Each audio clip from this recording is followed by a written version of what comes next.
Some say the meaning of life lies in love, finding someone who accepts you completely and shares your most cherished moments. Others chase success, measuring their worth in business deals and the prestige that comes with influence and wealth. For some, happiness itself is the answer, that rare, unshakable joy that nothing else in life can rival. But for Hen, the answer has always been survival. Even as a child, Hen had a singular purpose: to escape poverty. While other kids played with toys and ran through the streets without a care, he was learning how to stitch fabric by hand, helping his grandmother make ends meet. As he grew older, he took whatever jobs he could find: gas station attendant, delivery boy, anything that paid. Time didn't slow down. Hen grew into a young man, and his grandmother, once full of energy, now struggled just to care for herself. Watching her age while still relying on him only fueled Hen's determination to break free of their situation, no matter what it took. One day, on his way home from another job, Hen paused in front of a massive screen glowing with an advertisement.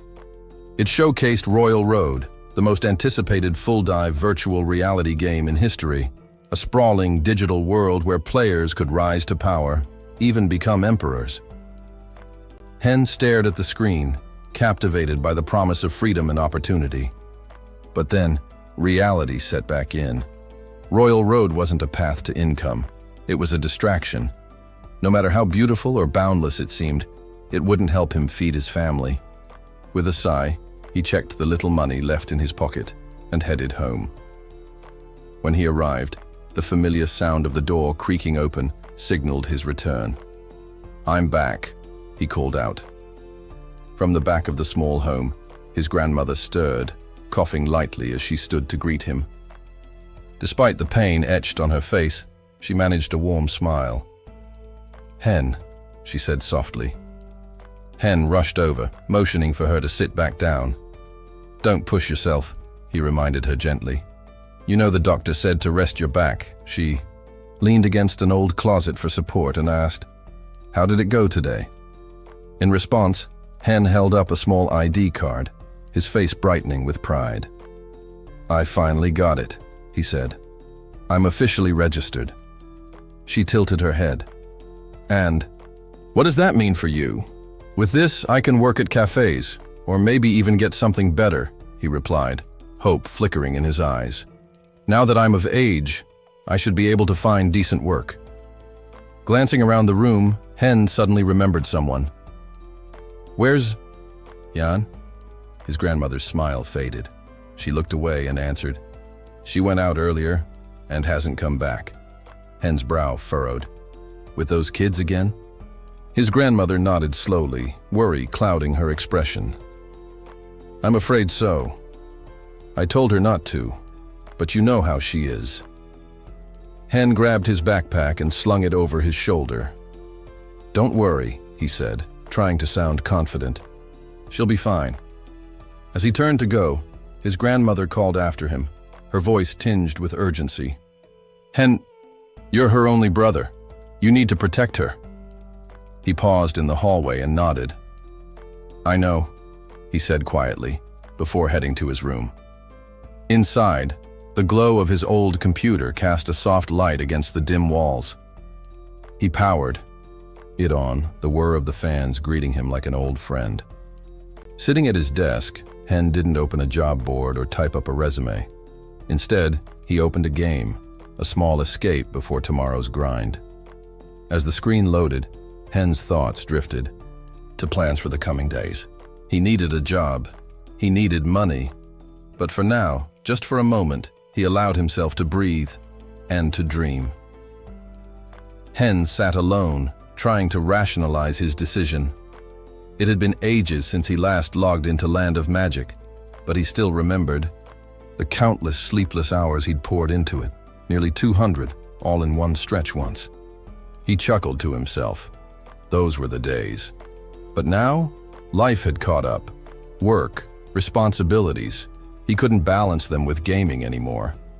He looked at his character one last time, fully leveled, geared to perfection. Then, with a heavy heart, He put the account up for auction. That single click set off a chain reaction he never anticipated. Excitement erupted as the character profile went live. The listing revealed a player with maximum level, legendary achievements, and a full set of red dragon armor, one of the rarest gear sets in the game.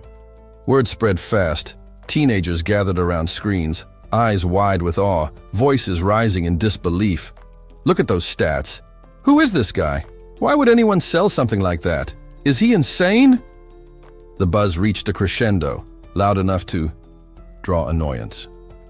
A man nearby grimaced and snapped at the kids to quiet down, but their eyes remained glued to the auction window.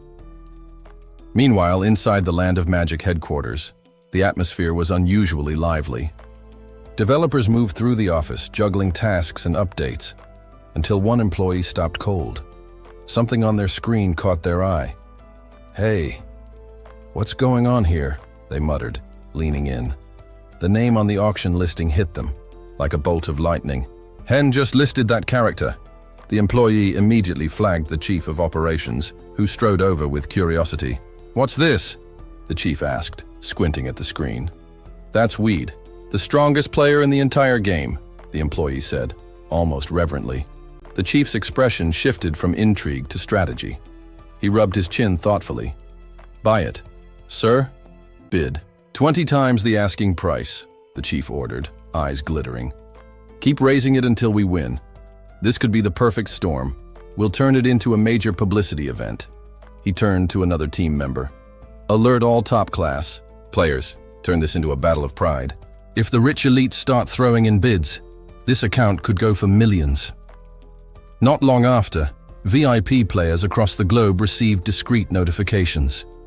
In the middle of a high-level meeting, an elderly executive's phone vibrated. He read the message, cracked a smug smile, and leaned back in his chair.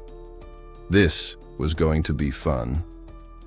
Elsewhere, younger VIPs who thrived on adrenaline and luxury decided to dive into the action, eager to claim glory in both real and virtual worlds.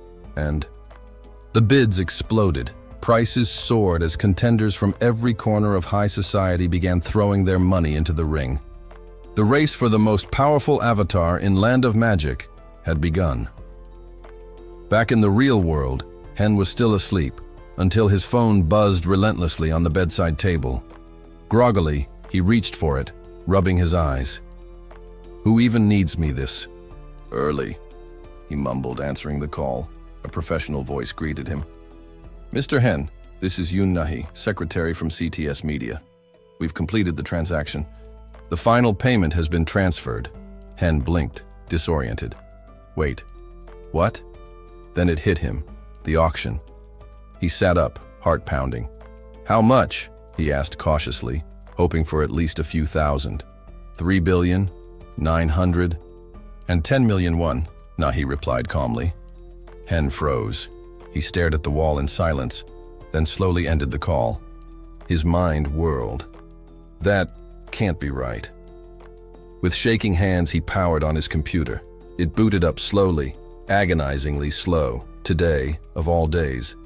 He logged in and checked the withdrawal amount. There it was, 3,910 million won. Hen's breath caught in his throat. His pupils dilated. His fingers trembled. A bead of sweat ran down his temple. He kept staring at the screen. "Is this really happening?" he whispered, unable to look away. Hen sat in stunned silence, staring at the screen that confirmed the number. Over 3 billion won. A sum like that didn't just change a bank account, it rewrote reality. He couldn't help but wonder what it meant in the grand scheme of things. 3 billion. What kind of life came with that? His thoughts drifted back to the leaky roof of his childhood home. Back then, every rainy season brought indoor puddles, and rusted pipes groaned louder than the night wind. With this kind of money, those things would have been fixed without a second thought. He remembered walking miles because his legs were tired and his arms were full. There was never enough money for a bus, let alone a shiny motorbike. He'd passed, Restaurants with wide eyes, nose pressed against the glass, while others feasted. Wings? Just a dream. But now he could buy enough changyong and tangsuyuk to feed an army. But more than that, Hen wouldn't have to shrink into himself when others mocked the poor. With this money, he wouldn't feel less than. Not anymore. The first thing he did was take his grandmother to a private clinic, one of those with polished floors and quiet hallways where doctors actually smiled. His grandmother, gentle and cautious, looked around nervously.